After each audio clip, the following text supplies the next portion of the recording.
Hi friends, ఇంట్లోనే దోశ ఎలా ఈజీగా ప్రిపేర్ చేయాలో ఇందులో చూపించే విధంగా ట్రై చేయండి.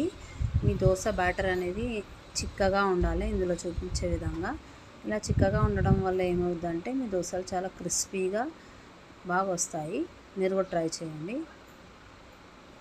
మీడియం హీట్లో ఉన్నప్పుడు ప్యాను ఇలా 2 గరిటెల దోశ బ్యాటర్ అనేది వేసి ఒకటే డైరెక్షన్లో తిప్పుతూ ఉండాలి. కంప్లీట్ దోశ మొత్తం కంప్లీట్ అయ్యే వరకు అలాగే ఒకటే డైరెక్షన్లో తిప్పడం వల్ల మీ దోశ అనేది రౌండ్గా మరియు పర్ఫెక్ట్గా వస్తుంది. చూడండి, ఇలా చూపించే విధంగానే ట్రై చేయండి.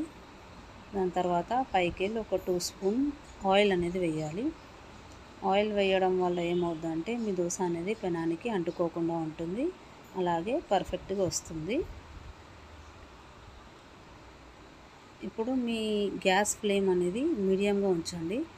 హై ఫ్లేమ్లో దోశ చేయడం వల్ల క్రిస్పీగా రాదు, మాడిపోతుంది దోశ, అండ్ తీసేటప్పుడు మొత్తం ప్యాన్కి అంటుకుపోతుంది. అలా కాకుండా మీడియంలో ఉంచి చేయడం వల్ల మీ దోశ అనేది పర్ఫెక్ట్గా వస్తుంది మరియు క్రిస్పీగా వస్తుంది. ఎవరైనా